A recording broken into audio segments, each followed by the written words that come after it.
Vous êtes chez Tartampion, salut à tous. Nous voici toujours au Vendanges Ludiques pour expliquer Aquatica, qui est un jeu de Alexandre Droit. Et comme le hasard est bien fait, bonjour Alexandre, il est juste à côté de moi. Bonjour. Comment ça va? Ça va super bien. Ça se passe bien cette journée? Ça se passe super bien, tout le monde est sympathique comme tout et c'est chouette. Bon, est-ce que vous pouvez m'expliquer Aquatica alors? Ah oui, avec plaisir. Allez, on est parti. Alors, Aquatica, c'est un jeu à 2 joueurs où le but du jeu, chaque joueur a 9 poissons qu'il va placer au début comme il le souhaite sur ces 9 cases. Et le but du jeu est d'emmener n'importe lequel de ces poissons sur la case de sa couleur en face. D'accord. Tous les poissons se déplacent en horizontale, verticale, diagonale que d'une seule case. D'accord. Et on n'a absolument jamais le droit de reculer. Chaque poisson a un pouvoir particulier. La pieuvre a le pouvoir de pouvoir recouvrir ses propres poissons, c'est-à-dire les requins et les poissons volants, c'est-à-dire qu'on peut faire ça. Et au tour suivant, on va pouvoir l'avancer.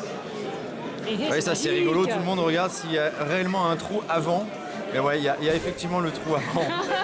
Là, vous allez pouvoir emmener votre pièce. À tout moment, vous avez le droit de vous désolidariser de cette pièce.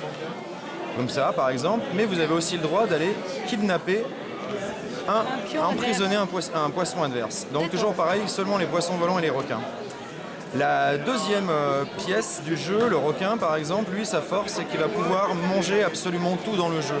Donc ça veut dire que le requin pourrait manger la pieuvre et par contre s'il y a quelque chose dessous, elle mange aussi ce qu'il y a dessous. D'accord. Que ça soit son pion ou que ce soit un pion adverse, les pions adverses. D'accord. Le dernier pouvoir, c'est le pouvoir du poisson volant. Donc lui, sa force, en fait, il va pouvoir se déplacer rapidement. Il faut toujours qu'il y ait une pièce et un trou pour qu'il puisse se déplacer. Alors il peut bien sûr se déplacer tout seul, hein, toujours d'une case comme les autres. Mais par contre, là, il va pouvoir faire ça s'il le souhaite. Ouais. Il aurait pu s'arrêter là s'il voulait, mais il peut aussi aller ici. Par contre, il n'a pas le droit de changer d'axe, c'est-à-dire qu'il ne peut pas faire... Et partir là-bas, Voilà. ouais, d'accord. Il pourra le faire par contre au tour suivant si on lui laisse la possibilité de le faire. D'accord. Voilà. Là vous savez à peu près tout. La dernière chose c'est que vous seul avez le droit de regarder sous vos pieuvres. L'adversaire n'a pas le droit de soulever pour voir ce qui s'y cache. D'accord, ok. Vous savez tout. Super.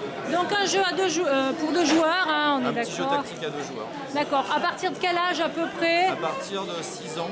Ouais. Et, Ah oui, on commence tôt, hein. Là on a fait un tournoi, c'est un enfant de 9 ans qui a gagné. Ouais, c'est super. Donc, qui a réussi à battre les adultes, ce qui était plutôt bien. Intéressant, oui. Et ça dure combien de temps à peu près une partie? Alors les parties c'est environ, ça peut être 3 minutes en fonction de l'adversaire. Comme ça en général c'est plutôt des parties de 10 minutes, un quart d'heure. Et qui peuvent être vraiment longues si les gens se décident à jouer vraiment très tactiquement, Ouais. ils peuvent jouer 1 heure. Mais la plupart du temps c'est plutôt un quart d'heure. Bon, ben, c'est un bon format et du coup ça permet de le sortir un petit peu plus souvent peut-être que d'autres jeux qui sont plus longs. Après, Bon, ça tourne bien. Je sais pas, il y en a un peu pour tous les goûts. Quoi. Tout à Après, fait. chacun... Alors Alexandre, juste en quelques instants, donc vous êtes... Monsieur Toscano derrière. qui Ah fait des oui, bêtises. mais toujours, il surveille ce qu'on dit, il surveille si on ne dit pas de bêtises. Vous faites partie du CAL, c'est quoi le... La cale.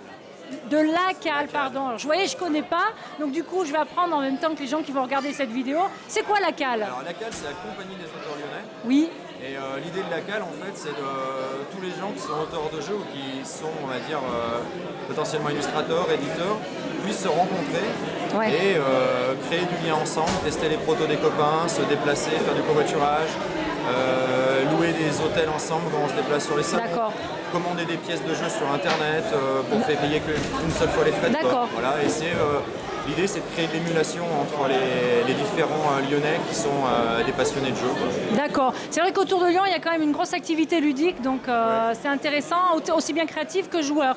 Et pour en revenir à vous, vous êtes auteur depuis combien de temps à peu près? Alors moi j'ai commencé à faire des jeux en 2005 Ouais. et j'ai le premier jeu qui a été édité qui est sorti en 2011 et qui D'accord. s'appelait Food Track chez Cocktail Games. D'accord. Et depuis, vous en avez fait plusieurs, hein? Moi, j'ai Gloop, Ouais. ouais, mais il n'y a pas que. Depuis j'ai Aquatica est le 7e jeu édité.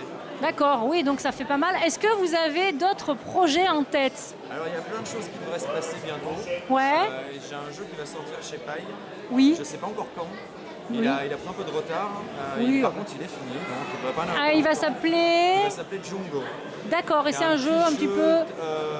de bluff, de tactique et de hasard, un petit mélange de tout ça. On va poser des plaques et on va essayer d'être majoritaire sur un terrain.